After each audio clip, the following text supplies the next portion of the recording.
গল্পতরু চ্যানেলে আপনাদের সাথে আছি আমি রাজ। পড়ছিলাম হুমায়ুন আহমেদের উপন্যাস নলিনী বাবু বিএসসি। পড়ছি এর দ্বিতীয় পর্ব। দুপুরবেলা শরীর শুদ্ধি যে খাবার নলিনীবাবু প্রস্তুত করলেন তার বর্ণনা দিতে চাচ্ছি। অনেক পাঠকের শরীর নিশ্চয়ই বিষাক্ত হয়ে আছে, তারা এই খাবারটা খেয়ে দেখতে পারেন। শরীর শুদ্ধ হবে কিনা জানি না, তবে খেতে ভালো লাগবে। নলিনীবাবু প্রথমেই আমার প্লেটে স্যুপের বাটির এক বাটি গরম ধোঁয়া ওঠা ভাত দিয়ে বললেন, ভাত এটুকুই, এর বেশি খেতে পারবেন না। আমি বললাম, আচ্ছা। আঙুলে করে সামান্য নুন জিভের ডগায় ছোঁয়ান, এতে শরীর খাবার গ্রহণের জন্য প্রস্তুত হবে। খাবার হজম করার জন্য যত জারক রস প্রয়োজন, তাদের সবার কাছে কেমিক্যাল সিগন্যাল পৌঁছাবে যে খাবার আসছে। আমি জিভে লবণ ছোঁয়ালাম। শুরু করবেন উচ্ছে ভাজা দিয়ে। গরম পানি দিয়ে উচ্ছে ধুয়ে এনেছি, এতে তিক্ত স্বাদ কম লাগবে। তবে তিক্ত স্বাদ দরকার। আপনি কি জানেন বিশেষ স্বাদ তিক্ত? জানি, মানুষ যেন বিষাক্ত ফল না খায়, এই জন্যই প্রকৃতি বিষাক্ত ফল এবং খাবারের স্বাদ তিতা করেছে। নলিনীবাবু বললেন, আমাদের শরীরেও বিষ আছে। করলার তিতা শরীরে যাওয়ায় বিষে বিষক্ষয় হবে। আমি করলা খেলাম। এটা হলো সজনে পাতার ভাজি। সজনে পাতাও শরীরের বিষ দূর করে। খেতে কেমন হয়েছে বলুন? অসাধারণ হয়েছে। সজনে পাতা যে খাওয়া যায় এটাই জানতাম না। পরের আইটেম রসুন ভর্তা। রসুন এবং কাঁচামরিচ ভাপে সিদ্ধ করে চটকানো। রসুন ভর্তা কোন উপকার আসবে? খাদ্যদ্রব্যের মধ্যে শরীরে অনেক ভারী ধাতু ঢুকে যায়, নিঃশ্বাসের সঙ্গে ঢুকে সীসা। নদীর মাছের সঙ্গেও অনেক ভারী ধাতু শরীরে ঢুকে। রসুন এই ভারী ধাতুগুলি প্রস্রাবের সঙ্গে বের করে দেয়। আমি বললাম, এই তথ্য কেমিস্ট্রির ছাত্র হিসেবে আমার জানা, আপনি কোত্থেকে জেনেছেন? এক আয়ুর্বেদের কাছ থেকে জেনেছি। ওনার নাম শ্রীযুক্ত হরেন্দ্রচন্দ্র আচার্য, ব্যাকরণ তীর্থশাস্ত্রী। Next item.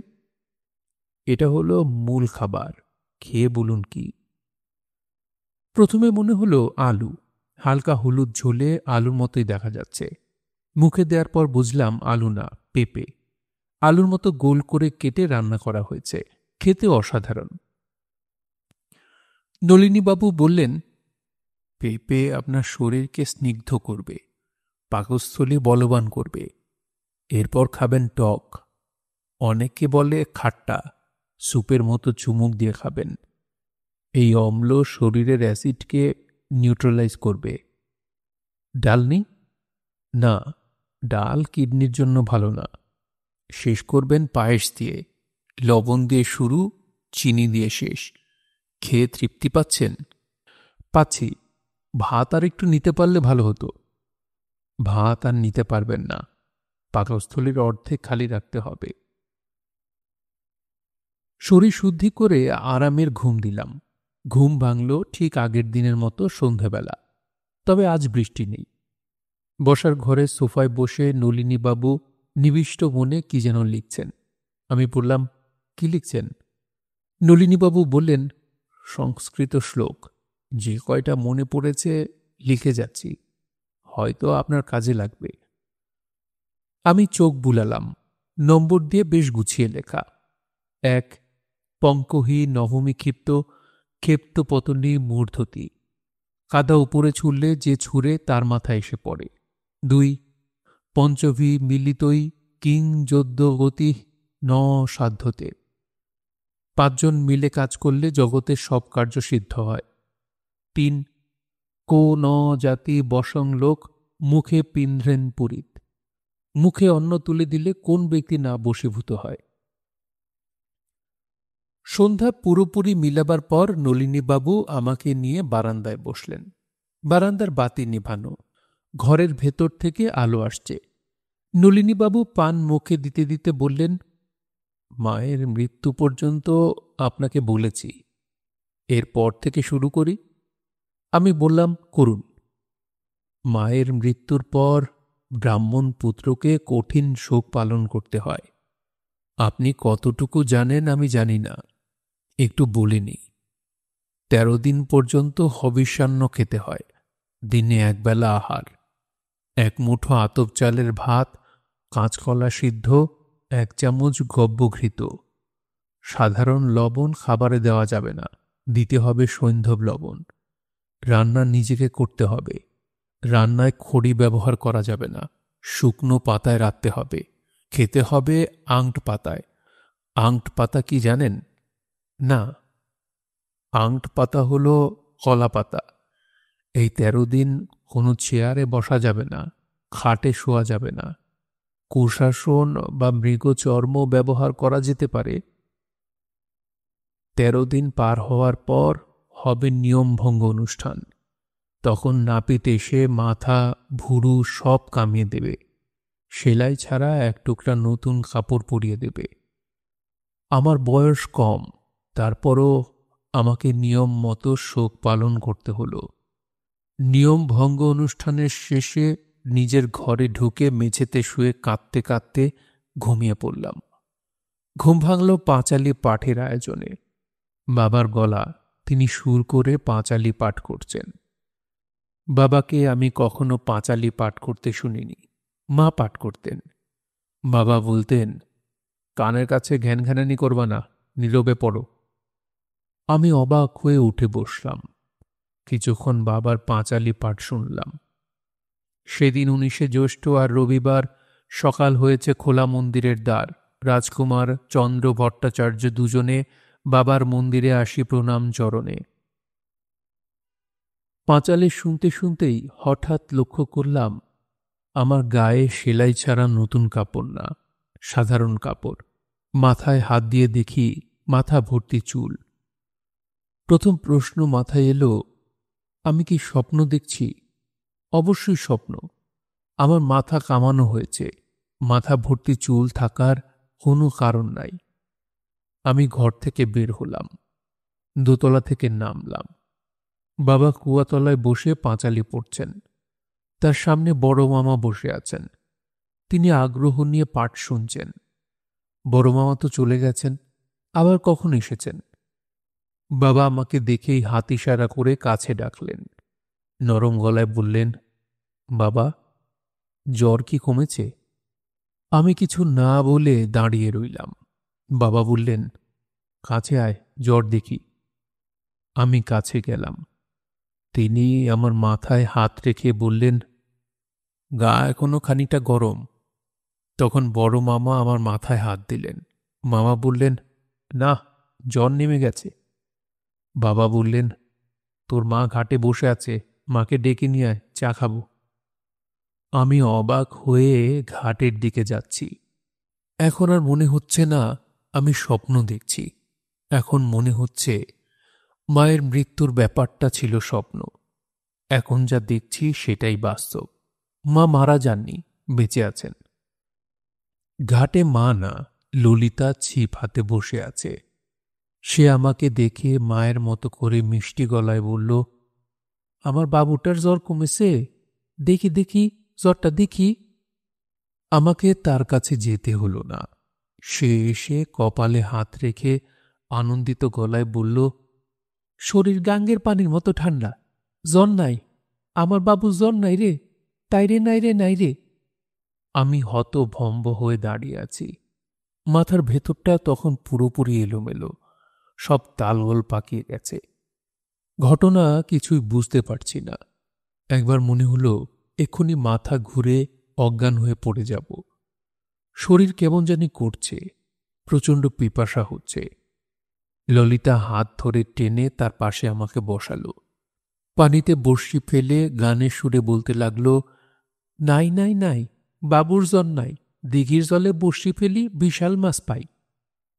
সেদিনের অভিজ্ঞতা আপনাকে ঠিকমতো গুছিয়ে বলতে পারছি না, তা সম্ভবও না।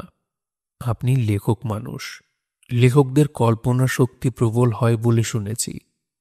আপনি কল্পনা করে নিন, জলের মাছ ডাঙায় বাস করতে এলে যা হয় তাই, কিংবা ডাঙার কোনো প্রাণীকে হঠাৎ জলে বাস করতে দিলে যা হয়।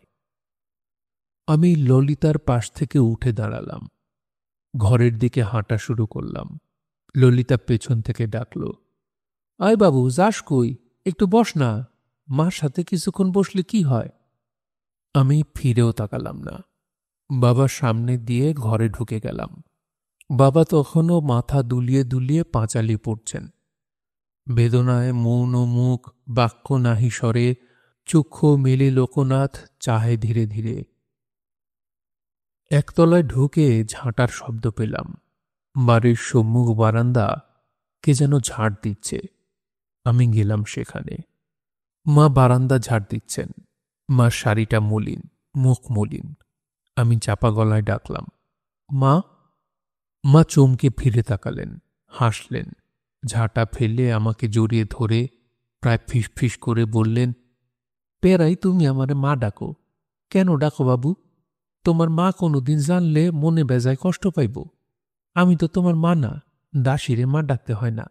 তাই বাবু, তুমি যখন মা বললা ডাক দাও, আমার কলজা জুড়ায় যায়। হিন্দুরা জন্মান্তরে বিশ্বাস করে। ছোটবেলা থেকে আমরা এই বিষয়ের গল্পগাথা শুনি। জাতিস্বর বালকের গল্প, যার পূর্বজন্মের স্মৃতি আছে এইসব। আমার মনে হল এ ধরনের কিছু আমার হয়েছে। আমি আবার নতুন করে পৃথিবীতে জন্ম নিয়েছি। তবে পূর্বজন্মের স্মৃতি আমার আছে। আগের জগতের চেয়ে নতুন এই জগৎ সম্পূর্ণই আলাদা। দিন সাতেক পার হওয়ার পর আমি যা বুঝলাম তা হল, আমার এই বাবা অতি ভালো মানুষ, ধর্মকর্ম নিয়ে থাকেন। আমাদের বাড়িটা ঠাকুরদা বানিয়ে দিয়ে গেছেন। বড় মামা আমাদের সঙ্গে থাকেন, কাজকর্ম কিছু করেন না। তার একটা ফার্মেসি আছে। ফার্মেসির নাম ললিতা আরোগ্য বিতান। সে ফার্মেসি কর্মচারী চালায়। বড় মামা বেশিরভাগ সময় ঘরেই থাকেন। আমাদের দাসী, আমার মা, অনেক দিন থেকেই এই বাড়িতে আছে। সে লেখাপড়া জানে। তাকে প্রায় দেখা যায় কুয়াতলায় বসে লুকিয়ে লুকিয়ে বই পড়ছে। সব মিলিয়ে আমাদের অতি সুখের এক সংসার। এইটাই শুধু কষ্ট, আমার মা এখানে দাসী। আমার এটাই মূল গল্প। আপনার মতামত শোনার পর আরও কিছু বলবো। নলিনীবাবু থামলেন। এক নাগাড়ে কথা বলে তিনি খানিকটা ক্লান্তও হয়েছেন।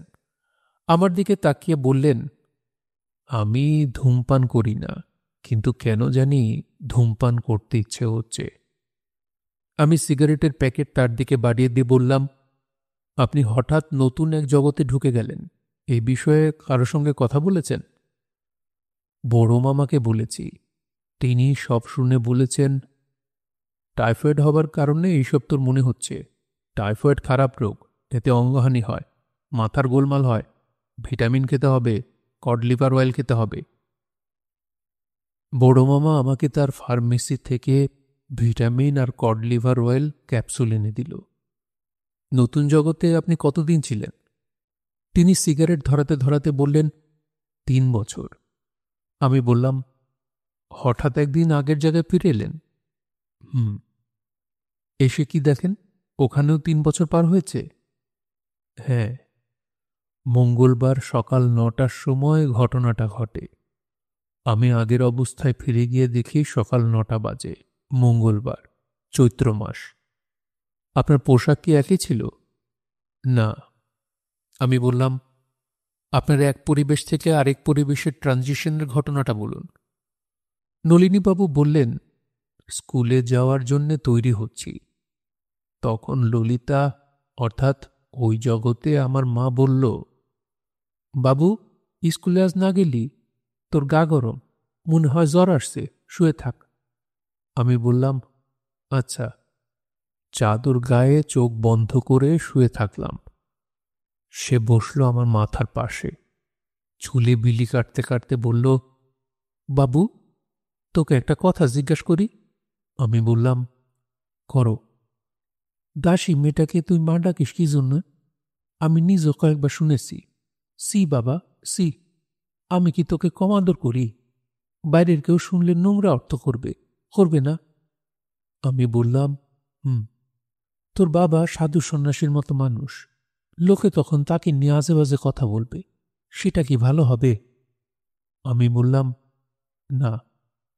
ললিতা বলল, আমি ঠিক করেছি দাসী মেয়েটাকে আমি তাড়াই দেব, যন্ত্রণা আমার ভালো লাগে না। আমি বললাম, তুমি যদি তাকে তাড়ায় দাও, আমি ছাদে উঠে ছাদ থেকে লাফ দিব। এইসব কি বলো? যা বললাম তাই করব। ওই রাক্ষসী মেয়ে তো তোমারে জাদুটোনা করেছে। জাদুটোনা ছাড়া এটা সম্ভব না। এই রাক্ষসীরা আমি কালই বিদায় করব। বিদায় করবা না? সে আমার মা। তাহলে আমি কি? তুমি একটা খারাপ মেয়ে। আমি খারাপ মেয়ে? আমি? কেন আমি খারাপ মেয়ে সেটা বলো, গোছায় বলো। আমি রাগ করব না, মন দিয়ে শুনব। আমি জবাব দিলাম না। একসময় ঘুমিয়ে পড়লাম। ঘুম ভাঙল বাবার চিৎকার চেঁচামেচিতে। সিঁড়ি ভেঙে নিচে নেমে দেখি বাবার এক হাতে একটা চেলা কাঠ, অন্য হাতে তিনি ললিতার চুল ধরে আছেন। তার শাড়ি সবটাই মাটিতে লুটাচ্ছে। গায়ে ব্লাউজ এবং পেটিকোট ছাড়া কিছু নেই। ললিতার নিঃশব্দে কাঁদছে। বাবা অতি নোংরা ভাষায় তাকে গালি দিচ্ছেন। বাবা বলছেন, আজ তোর কপালে মরণ আছে, তোকে ন্যাংটা করে বাড়ি থেকে বের করে দেব। গায়ে একটা সুতা থাকবে না। ন্যাংটা হেঁটে বাজারে গিয়ে উঠবি। ঘন্টা হিসেবে ভাড়া খাটবি, 1 ঘন্টা 100 টাকা। সঙ্গে সঙ্গে বুঝলাম আমি আগের কদর্য জগতে চলে গেছি। সাধুর মতো বাবার জায়গায় পিশাচে বাবার আগমনও ঘটেছে। নলিনীবাবু আরেকটা সিগারেট ধরাতে ধরাতে বললেন, আমি আমার এই নোংরা বাবার সঙ্গে অতি নোংরা পরিবেশে বাবার মৃত্যু পর্যন্ত ছিলাম। তারপর হঠাৎ করে ফিরে যাই অতি শান্তিময় এক ভুবনে। আমি বললাম, এমন কি হতে পারে না যে প্রবল ইচ্ছাপূরণ চেষ্টার কারণেই আপনার ব্রেন এসব আপনাকে দেখাচ্ছে? নলিনীবাবু বললেন, সেই সম্ভাবনা নেই, কারণ আমার শান্তির জগতেও কঠিন কিছু বেদনা আছে। সেখানে আমার মা দাসী। বিষয়টা কখনোই কোনো সন্তানের ইচ্ছা পূরণের অংশ হতে পারে না। আমি বললাম, কোয়ান্টাম থিওরি প্যারালাল ইউনিভার্সের কথা বলে। তাদের একটা থিওরি আছে, মিনি ওয়ার্ল্ড থিওরি। সেখানে অসংখ্য সম্ভাবনার অসংখ্য জগৎ একই সঙ্গে থাকে। একটিতে আপনি সুখে আছেন, একটিতে আপনি দুঃখে আছেন, কিন্তু সেখানেও এক জগৎ থেকে আরেক জগতে যাওয়া সম্ভব না। তাতে ওয়েভ ফাংশন কলাপস করে। আপনাকে মনে হয় ঠিকমতো বুঝাতে পারছি না। নলিনীবাবু বললেন, একেবারেই যে বোঝাতে পারছেন না তাও কিন্তু না। এই জগতে আমি একজন বিএসসি শিক্ষক, কিন্তু ওই জগতে আমি পদার্থবিদ্যার একজন শিক্ষক। আমি বিশ্ববিদ্যালয়ে পড়াই। আমি বললাম, এই জগতে স্মৃতি যেহেতু আপনার আছে, পদার্থবিদ্যা যা শিখেছেন তার স্মৃতিও নিশ্চয়ই আছে। নলিনীবাবু বললেন, আছে, সামান্যই আছে, তবে আছে। আপনি প্রশ্ন করতে পারেন। আমি বললাম, আমি তো কেমিস্ট্রির মানুষ, পদার্থবিদ্যার পড়াশোনা সামান্য। তারপরও বলুন, মধ্যাকর্ষণজনিত ত্বরণের সমীকরণটা কি? নলিনীবাবু বললেন, G equal to V divided by T sine x. আমি বললাম, ঠিক আছে। আইরিশ পদার্থবিদ ফিটজেরাল্ডের সমীকরণটা কি মনে আছে? নলিনীবাবু বললেন, মনে আছে। তিনি বস্তুর দৈর্ঘ্য তার চলার গতির সঙ্গে কিভাবে কমে তার সমীকরণ বের করেছিলেন। মিচেলসন মোরলি পরীক্ষায় এই সমীকরণ ব্যবহার করা হয়েছিল। সমীকরণটা বলবো? না, তার প্রয়োজন নেই। এই প্রথম আমি সামান্য চিন্তিত বোধ করলাম। একজন স্কুলের বিএসসি শিক্ষকের ফিটজেরাল্ড সমীকরণ জানার কথা না। একই সঙ্গে একজন মানুষ প্যারালাল দুই জগতে বাস করার কথাও না। বিজ্ঞান অনেক সম্ভাবনার কথা বলে। সম্ভাবনা সম্ভাবনাই। কল্পবিজ্ঞান এবং বাস্তবতা এক জিনিস না। আমি বললাম, আপনি যে দুটি জগৎ দেখছেন তাদের মধ্যে মিল এবং অমিল কি? নলিনীবাবু বললেন, দুটি আসলে একই। তার মানে? বুঝিয়ে বলুন। তার আগে আপনার জগৎ দুটি আলাদা করি। একটার নাম দিই দুঃখ জগৎ, সেখানে আপনার মা মারা গেছেন। আর একটার নাম দিই শান্তি জগৎ, যেখানে আপনার মা বেঁচে আছেন, যেখানে একজন দাসী আপনার মা। এই দুই জগতে মিলটা কোথায়? নলিনীবাবু বললেন, আমার বাবার কথা ধরুন। দুঃখ জগতে আমার বাবার স্ত্রী মারা যান, কিংবা তাকে মেরে ফেলা হয়। শান্তি জগতেও একই ঘটনা ঘটে, তার স্ত্রী ললিতা মারা যান, কিংবা তাকে মেরে ফেলা হয়। কে তাকে মেরে ফেলে? আমার বাবা। আপনি তো বললেন শান্তি জগতে আপনার বাবা অতি ভালো মানুষ, ধর্মকর্ম নিয়ে থাকেন। শুরুতে তাই মনে হয়েছিল। যতই দিন যেতে লাগলো আমি বুঝতে পারলাম বাবার মধ্যে বিরাট সমস্যা আছে। ধর্মকর্মের আড়ালে তিনি ভয়ঙ্কর একজন মানুষ। বাড়ির দাসীর সঙ্গে তার সম্পর্ক আছে। আমি ওই দাসীর গর্ভে জন্ম নেওয়া এক ছেলে। সামাজিকতার কারণে আমার পরিচয় আমি তার বিবাহিত স্ত্রীর সন্তান। এখানে মিলটা লক্ষ্য করুন। দুঃখ জগতে যিনি আমার মা, তিনি আবার শান্তি জগতেও আমার মা। দুঃখ জগতে বাবার স্ত্রী মারা যান, শান্তি জগতেও বাবার স্ত্রী মারা যান। তিনি কিভাবে মারা যান? ঝাঁপ দিয়ে কুয়োতে পড়েছিলেন। আমার ধারণা বাবা তাকে ধাক্কা দিয়ে ফেলেছেন। বাবার পক্ষে অসম্ভব কিছু না। তিনি অতি ভয়ঙ্কর মানুষদের একজন, অথচ এত মিষ্টভাষী। তার মুখে সারাক্ষণ সাধু সন্ন্যাসীদের গল্প। আমি বললাম, ঘটনা তো খুবই জটিল হয়ে যাচ্ছে। নলিনীবাবু বললেন, জটিলতা অবশ্যই আছে। আমি নিজে জট খোলার অনেক চেষ্টা করেছি, তবে আমি মোটামুটি মূর্খ একজন মানুষ।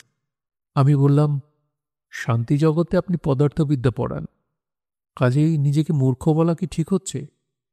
এই জগতে আমি কিন্তু মূর্খ। এই জগতের আমির চিন্তাভাবনাও সাধারণ। তবে দুটি জগৎ নিয়ে আমি অনেক ভেবেছি। দুঃখ জগতে যাদের সঙ্গে আমার পরিচয় হয়েছে, শান্তি জগতেও তাদের সঙ্গে আমার পরিচয়। আমি বললাম, তাই যদি হয় তাহলে শান্তি জগতেও নিশ্চয়ই আপনি আমার দেখা পেয়েছেন। জি, পেয়েছি। আমি বললাম, সে বিষয়ে বলুন। নলিনীবাবু বললেন, আজ না, আরেকদিন বলবো। রাত 2টা বাজে, আপনি ঘুমোতে যান। আমি লক্ষ্য করেছি আপনি ঘন ঘন হাই তুলছেন। আপনার ঘুম প্রয়োজন। আমি নিজেও ক্লান্ত। আমি ঘুমোতে গেলাম। পরদিন ঘুম ভাঙল অনেক বেলায়। খোঁজ নিয়ে জানলাম নলিনীবাবু ভোরবেলা চলে গেছেন। ফ্ল্যাটের দারোয়ানের কাছে আমাকে লেখা একটা চিঠি রেখে গেছেন। চিঠি জোগাড় করে পড়লাম। তিনি লিখেছেন, মহাশয়, আমার প্রণাম নিবেন। গত রাতে আপনার সঙ্গে উদ্ভট কিছু আলোচনা করেছি। আমার ধারণা আমি আপনার শান্তি বিঘ্নিত করেছি। আমি একজন মানসিক রোগী, বর্তমানে চিকিৎসাধীন আছি। রোগের প্রকোপ প্রবল হলে আমাকে মানসিক হাসপাতালে ভর্তি করা হয়। আমার ধারণা তখনই দুই জগৎ নামক উদ্ভট চিন্তা আমার মাথায় আসে। ধারণা না, ইহাই সত্য। আপনার সময় নষ্ট করার জন্য ক্ষমা প্রার্থনা করছি। নিজ গুণে ক্ষমা করবেন। ইতি বাবু নলিনী ভট্টাচার্য। চিঠি শেষ করে আমি মনে মনে বললাম, হোলি কাউ। এর আক্ষরিক অর্থ পবিত্র গাভী। আমেরিকানরা কোনো কারণে বড় ধরনের ধাক্কা খেলে পবিত্র গাভীর নাম নেয়। পড়াশোনার কারণে দীর্ঘদিন আমেরিকায় থাকতে হয়েছে বলেই হয়তো তাদের স্বভাবের খানিকটা আমার মধ্যে চলে এসেছে। একজন মানসিক রোগীর গল্প কেউ মাথায় নিয়ে বসে থাকে না। আমি নিজেও থাকলাম না। আমার স্মৃতিতে নলিনীবাবু চমৎকার একজন রাঁধুনি হিসেবে থেকে গেলেন। কোথাও ভালো কোনো খাবার খেলে নিজের অজান্তেই বলি, বাহ, নলিনীবাবুর রান্না। তার লিখে রেখে যাওয়া 32টি সংস্কৃত শ্লোকের খাতা মাঝে মধ্যে দেখি। লেখালেখিতে কোনোটার ব্যবহার করা যায় কিনা। কোনোটাই ব্যবহার করতে পারিনি। তবে সংস্কৃত শ্লোকের পাশে লেখা নলিনীবাবুর টিকা পড়ে মজা পেয়েছি। শ্লোকের চেয়ে টিকাগুলি মজার। উদাহরণ: শ্লোক: অধরে সবৃতং হি ঘোষিতাং হৃদি হলাহলমেব কেবলম। অর্থ: রমণীদিগের অধরে অমৃত, কিন্তু হৃদয়ে শুধুই হলাহল বিষ। টিকা: ভুল শ্লোক। মেয়েদের এই শ্লোকে ছোট করা হয়েছে। তাছাড়া যার মুখে অমৃত তার অন্তরেও থাকবে অমৃত। হৃদয়ের অমৃতই মুখে আসে। যার হৃদয় হলাহলপূর্ণ তার অধরে হলাহল থাকবে। উদাহরণ আমার বাবা শ্রীকান্ত ভট্টাচার্য, দুঃখ জগতের বাবা। শীতকালের এক সন্ধ্যায় অবসর প্রকাশনীর মালিক, আমার পুরনো বন্ধুদের একজন, উত্তরার বাড়িতে আমাকে দেখতে এলেন। তার প্রকাশনা থেকে রান্নার একটি বই প্রকাশিত হয়েছে, তিনি বইটির সঙ্গে করে এনেছেন। নানান কথাবার্তা হচ্ছে। প্রকাশকের বই প্রকাশ নিয়ে বিড়ম্বনার কথা প্রসঙ্গে বলতে গিয়ে তিনি বললেন, আপনার কি মিরপুরের কথা মনে আছে? কি বিপাকেই না পড়েছিলাম। মিরপুরের ঘটনা মনে পড়ল। একই সঙ্গে নলিনীবাবুও প্রবলভাবে ফিরে এলেন। কারণ ব্যাখ্যা করা উচিত। আমি তখন শহীদুল্লাহ হলে থাকি, হাউস টিউটর। একের পর এক বই লিখে যাচ্ছি। নিষাদ নামে একটা সায়েন্স ফিকশন এই সময় লেখা। বিষয়বস্তু একটি যুবক একই সঙ্গে দুই জগতে বাস করছে, প্যারালাল ইউনিভার্স কনসেপ্টে সায়েন্স ফিকশন। তখন খবর পেলাম মিরপুরের একটি মেয়ে এই বইটি পড়ার সময় ভয়াবহ সমস্যায় পড়েছে। সে দাবি করছে দুটি জগতে সে ঘোরাফেরা করছে। 7 দিন পার হয়েছে, সে অঘুমা। ডাক্তাররা ঘুমের ইঞ্জেকশন দিয়েও তাকে ঘুম পাড়াতে পারছেন না। ডাক্তাররা বলেছেন বইটির লেখক উপস্থিত হলে তিনি এই জটিল সমস্যার সমাধান হয়তো দিতে পারবেন। আমি একা উপস্থিত হওয়ার সাহস করলাম না। 4-5 জনের একটা দল নিয়ে উপস্থিত হলাম। দলে আছেন অবসর প্রকাশনীর মালিক আলমগীর রহমান, দৈনিক বাংলার সহ সম্পাদক সালে চৌধুরী, বাংলা একাডেমির একজন কর্মকর্তা ওবায়দুল ইসলাম। বাসায় পৌঁছে দেখি ভয়াবহ অবস্থা। 16-17 বছরের এক তরুণী, তার চোখ রক্তবর্ণ, মুখ দিয়ে ফেনা ভাঙছে। তাকে ঘিরে আছে আত্মীয় স্বজন এবং ডাক্তার। মেয়েটার পুরোপুরি হিস্টেরিয়াগ্রস্ত অবস্থা। সে, তার নাম এখন আর মনে করতে পারছি না, আমাকে দেখে বিড়বিড় করে বলল, আপনি আমাকে বাঁচান। মেয়েটার বাবা সম্ভবত একজন ইঞ্জিনিয়ার। তিনি আমাকে দুঃখিত গলায় বললেন, এসব কি লেখেন, কেন লেখেন? মেয়ের বাবা এবং আত্মীয় স্বজনের সামনে নিজেকে খুবই অসহায় লাগছিল। মনে হচ্ছিল আমি বইটি লিখে বিরাট অপরাধ করেছি। আলমগীর রহমান ভীত প্রকৃতির মানুষ। বইটির প্রকাশক হিসেবে তার নাম চলে আসে কিনা এই ভেবেই হয়তো বারান্দায় চলে গেলেন। বারান্দা এবং উঠান ভর্তি পাড়ার ছেলেপুলে। তাদের দেখে তিনি শুকনো মুখে আবার ঘরে ঢুকলেন। আমি মেয়েটিকে বললাম, তুমি শান্ত হও। আমি বইয়ে যা লিখেছি সবই লেখকের কল্পনা। জগৎ একটাই, তুমি ভিন্ন ভিন্ন জগতে যাওয়া আসা করছো, তা তোমার কল্পনা। মেয়েটি ক্রুদ্ধ গলায় বলল, আমি যা দেখছি সবই সত্য। আমি কেন বানিয়ে বানিয়ে কথা বলবো? আমার লাভ কি? মেয়ে কাঁদছে। মেয়ের মা কাঁদছেন, বিশ্রী অবস্থা। সে রাতেই মেয়েটিকে সমরিতা হাসপাতালে ভর্তি করা হলো। তাকে প্যাথেড্রিন ইঞ্জেকশন দিয়ে ঘুম পাড়ানো হলো।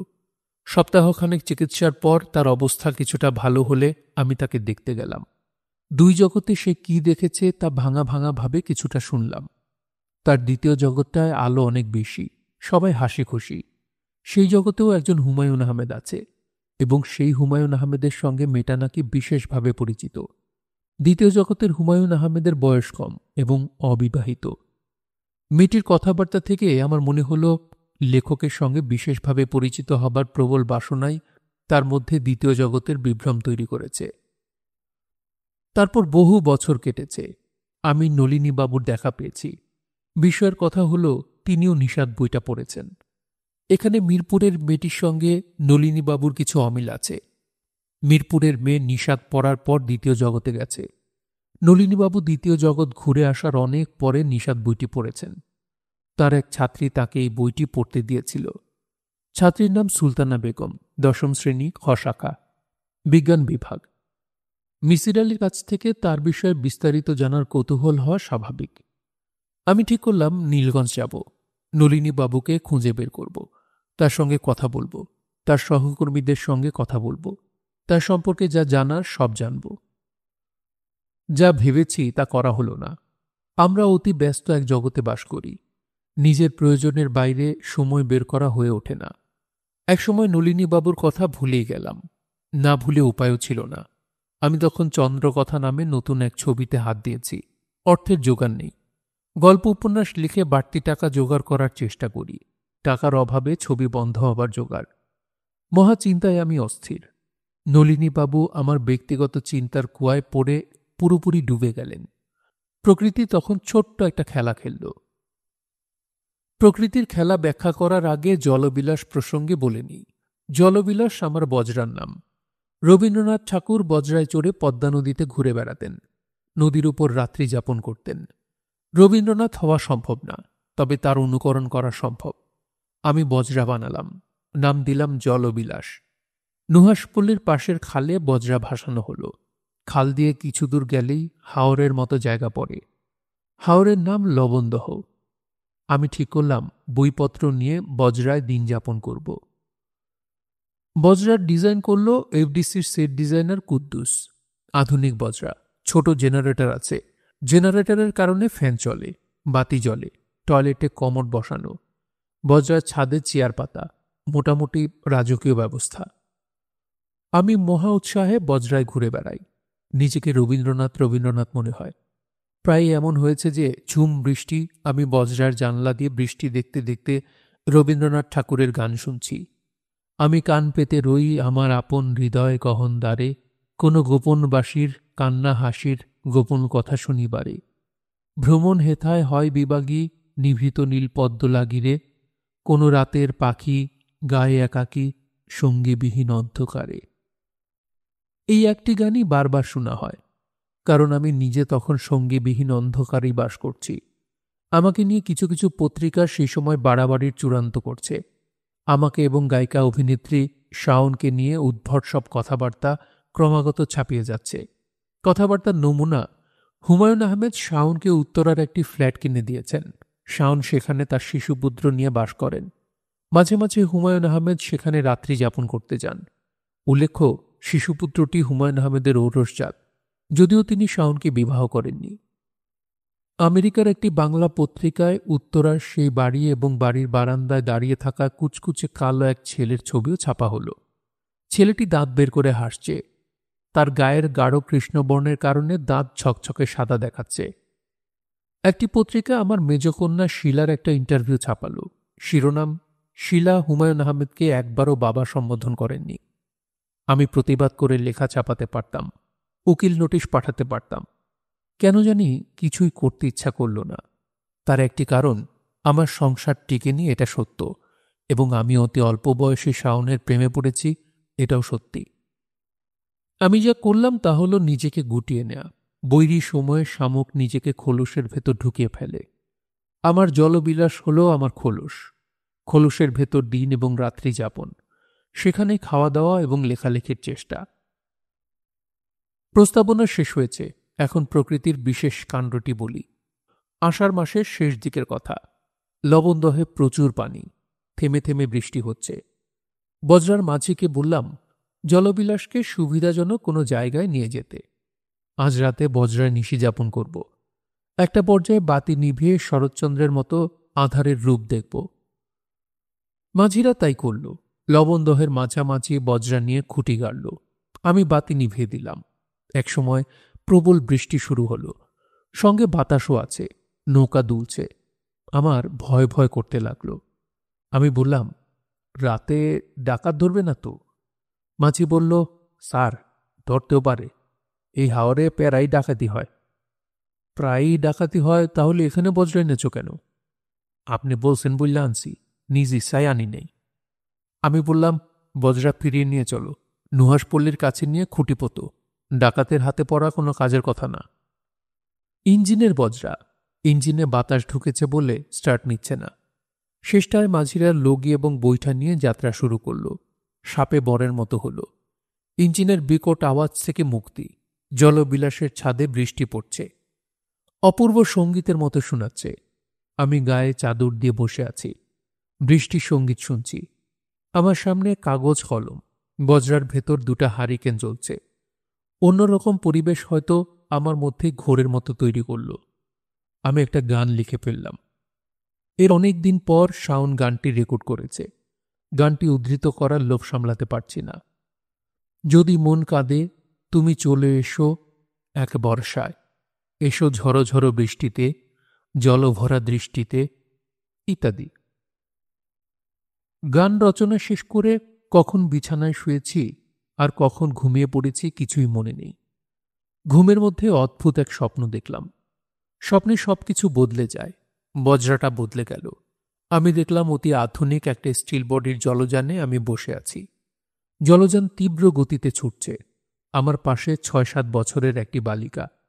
আমাদের দুজনের গায়েই লাইফ জ্যাকেট বাঁধা। আমাদের সামনে বসে আছেন নলিনীবাবু। তার পরনেও লাইফ জ্যাকেট। নলিনীবাবুর হাতে এক তাড়া কাগজ। আমাদের জলযান বড় স্পিডবোটের মতো। স্পিডবোট চালিয়ে নিয়ে যাচ্ছে এক বিদেশি। তার চোখে কালো চশমা, লাল হাফ প্যান্ট পরা, খালি গা। দৃশ্য রাতের না, দিনের। যতদূর চোখ যায় ঘন নীল জলরাশি।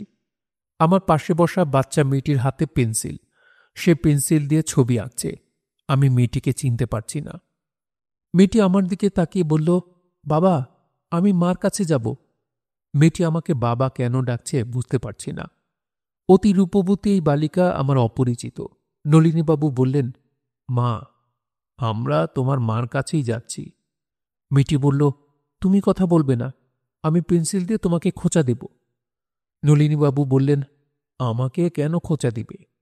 মেয়েটি বলল, পেন্সিল দিয়ে খোঁচা দিতে আমার ভালো লাগে। স্বপ্নদৃশ্য ছাড়া ছাড়া হয়।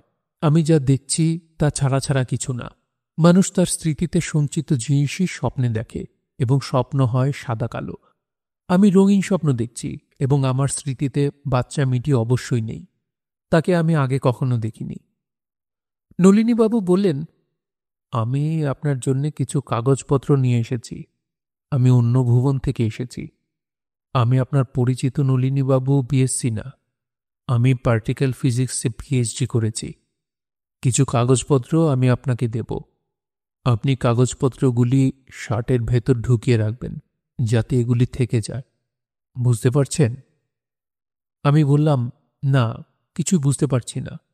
শুধু আমি একটা বিচিত্র স্বপ্ন দেখছি, এটা বুঝতে পারছি। নলিনীবাবু বললেন, আপনি স্বপ্ন দেখছেন না, আমি প্যারালাল ওয়ার্ল্ড থেকে এসেছি। দুটা জিনিস আপনাকে বুঝাবো। একটা হলো বোরোমিন রিং, 3টা রিং একত্র করা। এটা হলো টপোলজিক্যাল একটা গিফটু। একটা রিং খুললেই 3টা আলাদা হয়ে যাবে।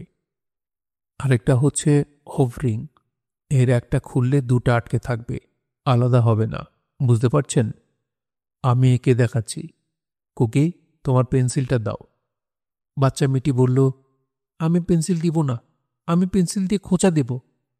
নলিনীবাবু বললেন, আপনি কাগজগুলি রাখুন। এখানে এন্টেঙ্গেলমেন্ট সম্পর্কে সুন্দর করে বলা আছে। সহজ কথা, এন্টেঙ্গেলমেন্ট হচ্ছে দুটি পার্টিকেলের মাঝখানের দূরত্ব 1 মিলিয়ন বা 1 বিলিয়ন মাইল হলেও এরা অতি রহস্যময়ভাবে একে অন্যের সঙ্গে যুক্ত। একটির কোনো পরিবর্তন হলে সঙ্গে সঙ্গে অন্যটিরও পরিবর্তন হবে। আমি মূলত স্পিন পরিবর্তনের কথা বলছি। হাতে সময় নেই, কাগজগুলি রাখুন। আমি কাগজ হাতে নিলাম। শার্টের ভেতর কাগজগুলি ঢুকিয়ে চাদর মুড়ি দিন। এবার কুকুর কুণ্ডলী হয়ে শুয়ে থাকুন, যেন কাগজ চলে না যায়। আমি তাই করলাম। আর তখনই বিকট বজ্রপাতে ঘুম ভাঙল। জেগে উঠে দেখি আমি বজ্রায় আমার ঘরে শুয়ে আছি। বজ্রা নুহাসপল্লী ঘাটে বাঁধা। মাছি বলল, স্যার কি জাগ না? আমি বললাম, হ্যাঁ। ঠাডা কেমন পড়তে দেখছেন? আর একটু হইলে বজ্রাত ঠাডা পড়ত, পুইরা কয়লা হইতাম। আমি বললাম, চা করো, চা খাবো। চা খেয়ে নুহাসপল্লীতে চলে যাব, বজ্রায় থাকব না। মাঝি চা বানাচ্ছে। আমি স্বপ্ন নিয়ে ভাবছি। স্বপ্ন হচ্ছে শর্ট টাইম মেমোরি। কিছুক্ষণের মধ্যেই স্বপ্নে কি দেখেছি তা ভুলে যাব। আমার উচিত স্বপ্নের সব খুঁটিনাটি লিখে ফেলা। লিখতে ইচ্ছা করছে না।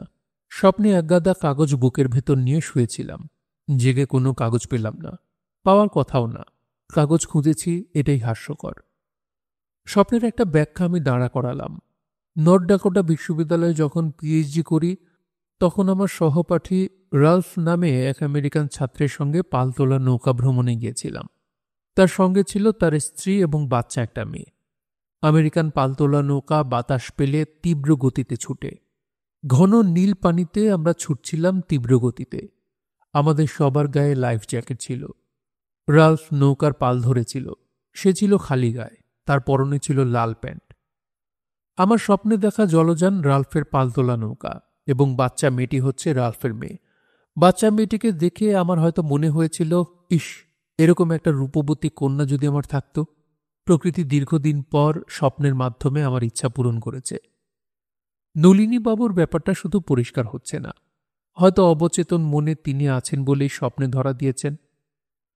আমি বিজ্ঞানের বই সময় পেলেই পড়ি। কোয়ান্টাম মেকানিক্স আমার প্রিয় বিষয়। এনটেঙ্গেলমেন্ট নিশ্চয়ই সেখান থেকেই আছে। স্বপ্নের ব্যাপারটা পুরোপুরি যুক্তির ভিতর নিয়ে আসার পরেও নলিনীবাবু গলায় মাছের কাঁটার মতোই অস্বস্তি নিয়ে বিঁধে রইল। আমি এক সন্ধ্যাবেলা ঠিক করলাম নলিনীবাবুর খোঁজে বের হব, নীলগঞ্জে যাব। মিসির আলী নামে আমার একটা চরিত্র আছে। এই মিসির আলী সব সমস্যা যুক্তি দিয়ে সমাধান করার চেষ্টা করেন। সমস্যা সমাধানের জন্য হেন জায়গা নেই যেখানে সে যায় না। বাস্তবে মিসির আলীর অস্তিত্ব থাকলে সেই কাজটাই করত। অবশ্যই নীলগঞ্জে যেত। এক অর্থে আমিও তো মিসির আলী। আমি কেন যাব না? সমস্যা হচ্ছে আমি একা কোথাও যেতে পারি না। যে কোনো যাত্রায় আমার সঙ্গী লাগে। সঙ্গী জোগাড় করতে পারছিলাম না, সবাই ব্যস্ত। আমার মতো অবসরে কেউ নেই। মাসখানেক পার হওয়ার পর সালে চৌধুরী, সহসম্পাদক দৈনিক বাংলা, রাজি হলেন। আমরা মাইক্রোবাসে করে রওনা হলাম। শুনছিলেন হুমায়ুন আহমেদের উপন্যাস নলিনী বাবু বিএসসি। পড়ছিলাম এর দ্বিতীয় পর্ব। উপন্যাসটি আপনাদের কেমন লাগছে তা অবশ্যই কমেন্ট করে আমাদেরকে জানাতে পারেন। ভালো লাগলে একটি লাইক করবেন, চাইলে শেয়ার করে অন্যকে শোনার সুযোগ করে দিতে পারেন। সবাই ভালো থাকবেন, সুস্থ থাকবেন এবং গল্পতরুর সঙ্গেই থাকবেন। ধন্যবাদ।